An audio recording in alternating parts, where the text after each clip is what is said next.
karena seruannya 3 hari 3 malam.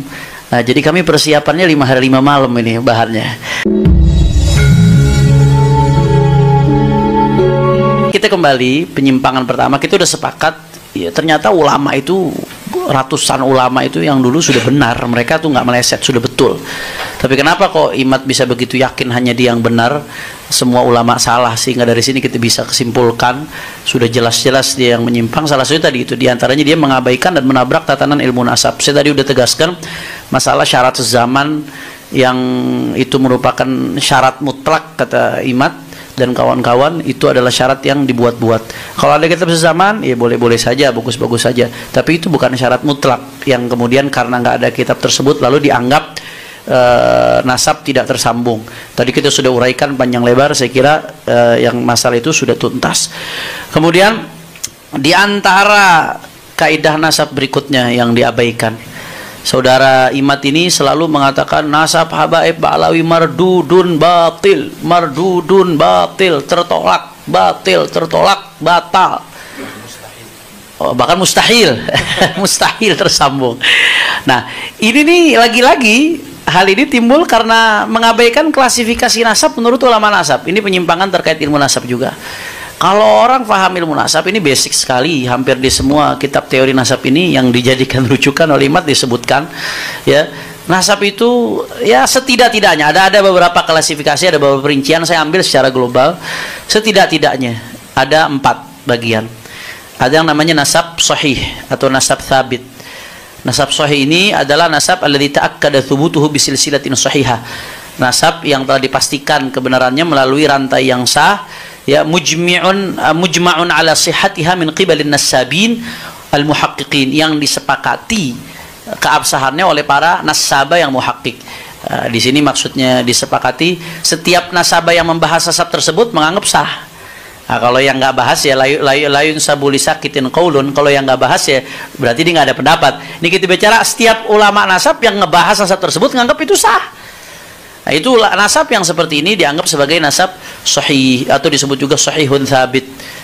Nah, itu yang pertama.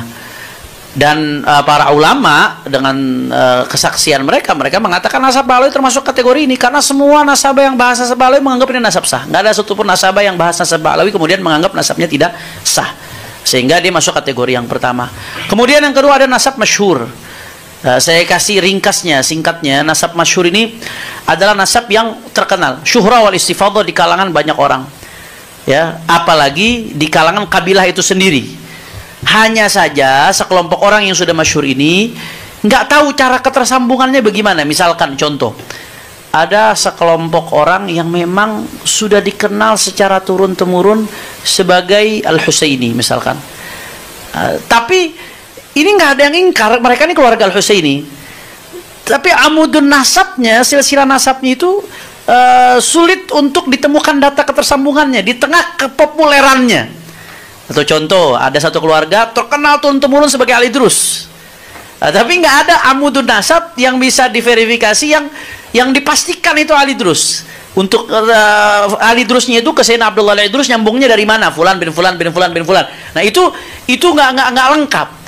Andai kata ada nasab seperti itu, tapi dia syuhra istifadhah dan diakui, itu sudah cukup untuk mengakui dia sebagai al-idrus. Nggak boleh kita langsung semerta-merta menafikan, kecuali kalau ada mu'arid yang ingkar, ada yang ta'an, ada yang menafikan, ada nasab yang menafikan. Itu lain cerita tuh. Itu disebut nasab masyhur.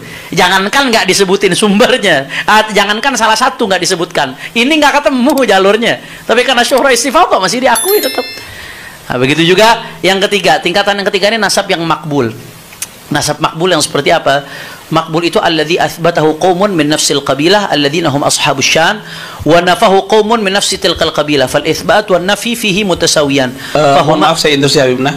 Kalau kemudian ibarah-ibarah Arabnya tidak perlu disebutkan, biar langsung penjelasan saja. Kan data materialnya sudah ditampilkan di Terima kasih. Nasab yang makbul ini nasab yang diitsbat oleh sekelompok orang dari suku tersebut yang mengerti tentunya. Kalau yang nggak mengerti nggak dianggap.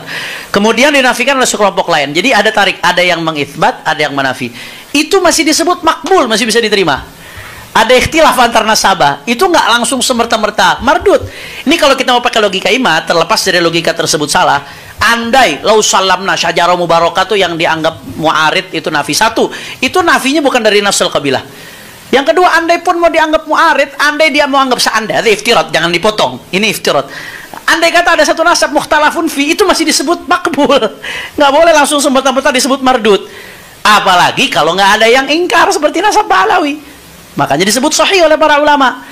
Nah, jadi yang mardud itu seperti apa? Nah, di sini disebutkan mardud itu kalau ada orang ya ngaku ke satu kabilah dibuat-buat, kemudian kabilah tersebut menafikan. Ada orang ngaku kepada sebagai Al-Attas misalkan. Nah, Habib Ahmad bin Muhammad Al-Attas yang ngerti nasab Al-Attas bilang, "Ente nggak mungkin Al-Attas nih. Secara hitung-hitungan nggak mungkin. Secara begini-begini." Al-Attasnya sendiri nolak. Abah ente itu bukan Al-Attas. Kok bisa ente jadi Al-Attas? Itu namanya mardud. Ada orang aku misalkan keturunan Sultan Hasanuddin. Aku teriak Sultan Hasanuddin. Keturunan Sultan Hasanuddin sendiri nggak ngakui, nolak. Itu baru nasab mardud, Gus Wafi. Mardud itu yang namanya mardud dalam definisi ilmu nasab. Nah, jadi kalau dia paham klasifikasi ini, wah nggak langsung ujuk-ujuk main mardudun, batilun, qot'iyun, bla bla bla bla. Padahal ini dasar sekali dalam ilmu nasab. Ini salah satu hal fatal yang diabaikan oleh umat. Jadi terlepas dari nasab Ba'alawi itu sahih diakui oleh para ulama, masuk tingkatan yang sahih. Tapi andai kata pun dia ngikuti klasifikasi ini, kalau dia mau ngotot terhadap pendapatnya bahwasanya syajarah mubarakah itu mengandung nafi, itu tetap nggak sampai pada kategori mardud, nggak sampai pada kategori batil. Tapi pada faktanya para ulama mengatakan nasab Ba'alawi sahih, karena semua nasabah yang nyinggung Ba'alawi semuanya menyatakan sahih. Nah, itu yang penting. Andai kata dia faham saja ini udah selesai, nggak akan sepanjang ini urusannya, apalagi sampai hakul yakin. Nah, kemudian berikutnya, beliau ini kalau kita lihat di buku pertama keduanya itu, khususnya buku pertama itu hanya fokus ke kitab-kitab nasab. Padahal penelitian nasab itu nggak hanya di kitab-kitab nasab. Kitab-kitab sejarah juga penting sebagai bagian dari penelitian nasab. Ya, itsbat pakai kitab nasab. Tapi penelitian sejarah itu menjadi salah satu instrumen penting di dalam melacak nama-nama yang ada dalam sebuah nasab, di dalam melacak syuhran, istifadhah dan lain sebagainya. Sayangnya di buku penelitian yang pertama yang membuat geger di awal itu, saya lihat bahkan nggak menyinggung referensi sejarah sama sekali di situ. Ini seolah-olah meremehkan urgensi kitab-kitab di luar nasab. Padahal ya Al-Imam Al-Kamlani dalam kitabnya Al-Budur Al-Madiyah fi Tarajim Al-Hanafiyah itu mengatakan laulat tarikh lajuhilatil ansab wa nusiyatil ahsab. Ya, kalau bukan karena sejarah orang nggak tahu nasab.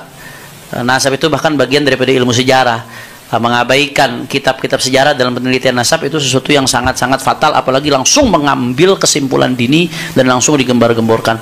Begitu juga ya di Al-Janadi sendiri yang sering dikutip oleh saudara Imad, di sini disebutkan laulahu lajuhilatil ansab wa darasatil ahsab wa lam tufarraq bainal jahalah wa dzawil albab. Ya, kalau nggak ada ilmu tarikh, orang nggak tahu nasab dan ahsab itu akan hilang begitu saja semuanya, nggak bisa dibedakan mana yang ahli ilmu, mana yang punya akal. Jadi mengabaikan urgensi kitab-kitab di luar nasab, baik kitab sejarah kah atau kitab-kitab lain yang mengandung informasi sehingga mengambil kesimpulan dini, ini saya kira sangat-sangat fatal. Bahkan Ibrahim bin Mansur sendiri mengatakan kalau sudah keterangan di kitab nasab, ya wa kadza yazdadun nasab quwwatan ala quwa idza ittafaqat hadhihi syura wal istifadha ma aqwal ulama nasab wa tarikh thiqat fi hadzal nasab. Keterangan kitab nasab kalau udah ketemu sama syuhra istifadha, cocok sama pendapat ulama, cocok sama keterangan di tarikh, wah itu kuah fogol kuah. Udah validasinya tuh makin luar biasa, double validasinya. Kekuatan di atas valid, di atasnya valid itu. Dan faktanya nasab Ba'alawi seperti ini. Selain diakui di kitab nasab, diakui syuhra istifadha. Yang akui syuhra istifadha bukan saya loh, ulama yang ngakuin itu syuhra istifadha. Dalam perspektifnya ulama. Dan ini sesuai juga dengan kitab-kitab sejarah. Dan itu konsisten luar biasa. Jadi ini harusnya kuwatan ba'da kuwatin.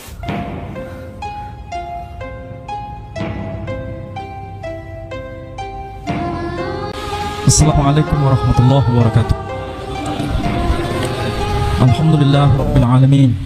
Asyhadu an la ilaha illallah wahdahu la syarika lah wa asyhadu anna Muhammadan abduhu wa rasuluh la nabiyya ba'dah. Terima kasih atas kehadiran saudara-saudara sekalian, karena pada hari ini kami dari Yayasan Pembina Mu'allaf At-Tauhid menerima tamu-tamu yang tentu saja membuat heboh Indonesia. Tamu-tamu ini kami terima dengan tangan terbuka. Siapapun yang datang ke Geraha Mu'alaf kami terima semua. Ada yang muslim, ada yang non-muslim. Datang bertamu kepada kami akan terima. Siapapun yang datang. Kebetulan saat ini yang datang adalah dari saudara-saudara yang asal dari Trah Wali Songo. Seandainya dari kalangan Ba'alawi datang ke sini, kami juga akan terima. Prinsip dasar yang dikembangkan oleh Geraha Mu'alaf adalah kajian akademik. Dan itulah semangat yang harus menjadi panduan kita. Membela kebenaran, bukan membela pembenaran. Dan dalam konteks ini, alhamdulillah ada datang Tubagus Mogi yang ada di sebelah kanan saya, kemudian Sayyid Tengku Mudakari, kemudian beliau yang baru saja berbicara kepada kita dengan berbagai data-data terbaru yang tentu saja itu menjadi renungan kita bersama, yakni beliau yang dikenal dengan nama Kiai Haji Imaduddin bin Usman Al-Bantani.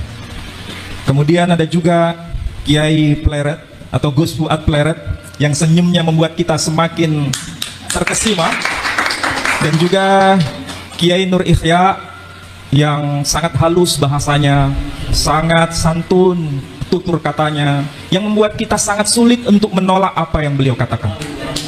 Kemudian Gus Fakih Al-Muqaddam katanya. Mudah-mudahan ini menjadi penyemangat. Setiap orang itu punya karakter, tapi karakter masing-masing orang itu sebetulnya bermuara dari hati. Dan sebenarnya dia bicara dalam konteks kebenaran atau dalam konteks bukan kebenaran, itu bisa dideteksi. Dan saya kira kita semua punya itu. Nah, masalahnya apakah yang tadi beliau katakan itu manipulasi atau tidak? Pasti dan pasti orang yang cerdas dan waras bisa membuktikannya. Nah, saudara-saudara sekalian, saya tidak akan menjelaskan secara detail apa yang telah diuraikan oleh beliau-beliau tadi. Saya hanya ingin mengetuk hati kita semua bahwa untuk membuktikan kebenaran itu tidak cukup dari klaim sepihak. Ini sering saya ulang. Untuk membuktikan kebenaran itu bukan pada dokumen sepihak atau dokumen internal, tapi harus dokumen eksternal. Itu minimal yang harus kita pahami. Apalagi dalam konteks yang sezaman. Kita mulai dari tokoh yang tentu saja ini penting. Tapi sebelumnya saya ingin garis bawahi, agama yang ada di sekitar kita, sumbernya itu bila berasal dari sumber yang satu, pasti pesannya itu seragam. Apa buktinya? Muslim mengenal istilah salam, arti harfiahnya damai sejahtera. Nasrani dan Yahudi mengenal istilah shalom, arti harfiahnya damai sejahtera. Kalau kita lihat ajaran Hindu mengenal istilah shanti, om, santi, shanti, shanti, om, arti harfiahnya damai sejahtera. Buddha kita kenal dengan istilah syadu, syadu, syadu, arti harfiahnya damai sejahtera. Agama Konghucu dan Tao berbahasa Mandarin mengenal istilah sancai, sancai, sancai, arti harfiahnya damai sejahtera. Jangan diplesetkan jadi Shinchan ya. Sancai. Coba perhatikan itu dengan perenungan yang dalam.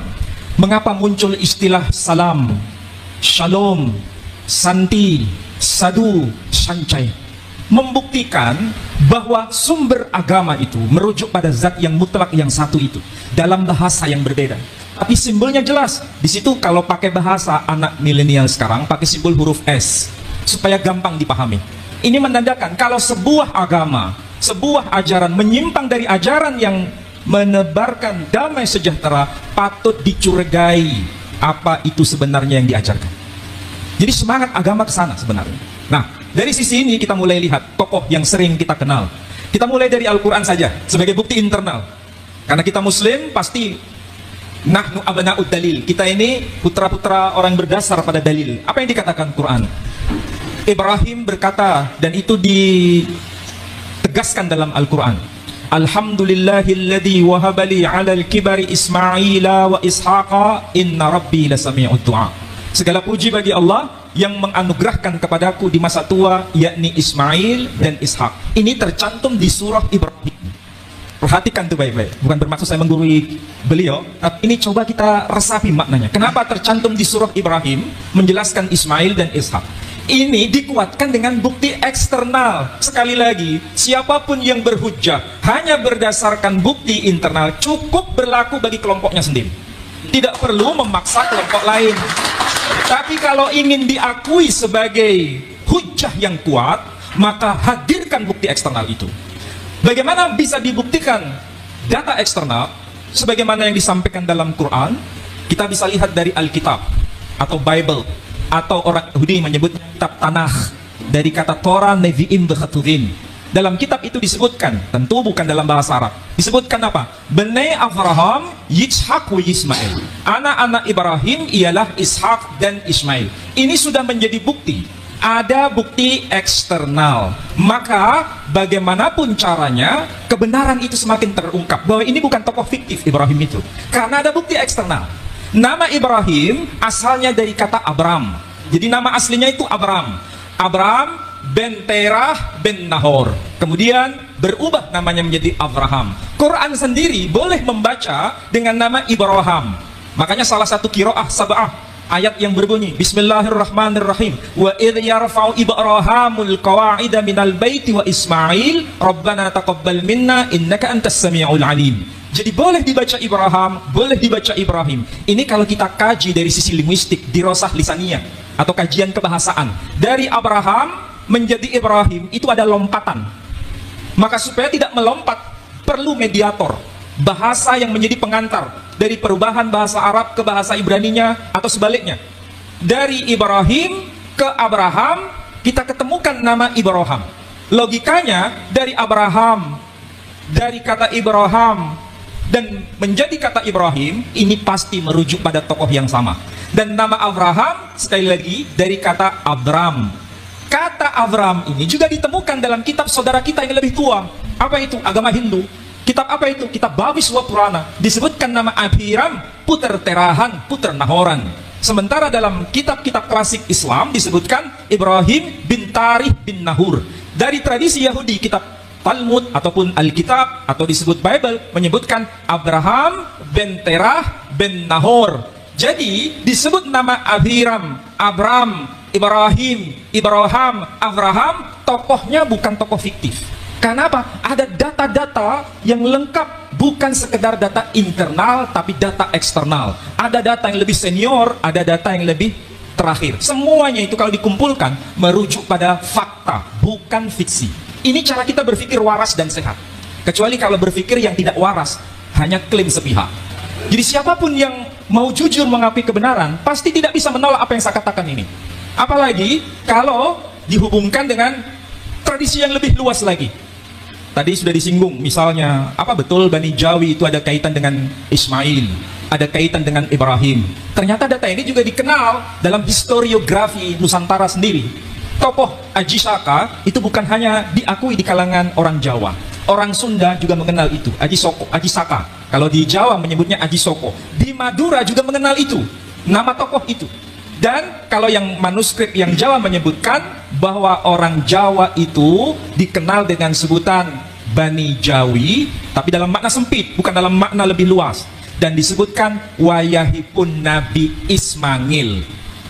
Itu perlu dibahas sebetulnya. Karena orang Jawa sendiri, kebanyakan yang generasi milenial ini jarang sekali buka-buka manuskrip. Jarang sekali buka-buka data tradisi mereka sendiri. Kebanyakan mereka belajar dari sisi tradisi asing. Nah, berkaitan dengan itu, maka perlu namanya penyadaran. Bahwa negeri kita ini, jangan sampai kita buta dengan sejarah kita sendiri. Saudara-saudara yang generasi muda punya kewajiban untuk menelusuri kembali kekayaan budaya kita, artefak kebudayaan kita itu begitu luar biasa. Maka inilah waktunya bagi saudara-saudara untuk merefleksi diri. Dan Kiai Imaduddin Al-Bantani sudah memberikan semacam preambul bagaimana cara mengkaji data itu secara baik.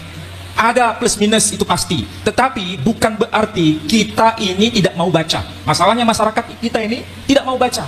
Bahkan sebelum mendengar sudah a priori.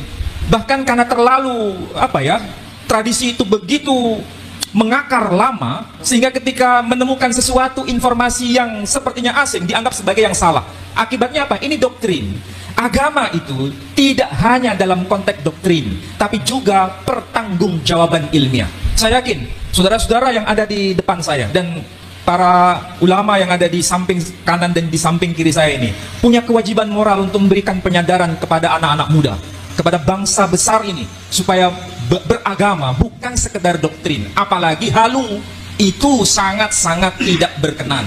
Maka yang penting adalah bagaimana beragama dengan pertanggungjawaban moral, sehingga menjelaskan Islam itu dengan cara yang benar, menjelaskan Islam itu dengan cara yang benar-benar akademik dari bukti internal dan bukti eksternal. Itu minimal. Dan tentu saja ini tidak mudah. Perlu pertanggungjawaban studi yang semakin meningkat dari hari demi hari. Saya kira demikian yang bisa saya tambahkan. Saya tidak bermaksud untuk mengulang kembali, tapi saya hanya memberikan semacam informasi secuil saja yang bisa bermanfaat untuk saudara-saudara sekalian. Saya kira demikian. Wassalamualaikum warahmatullahi wabarakatuh. Waalaikumsalam warahmatullahi wabarakatuh.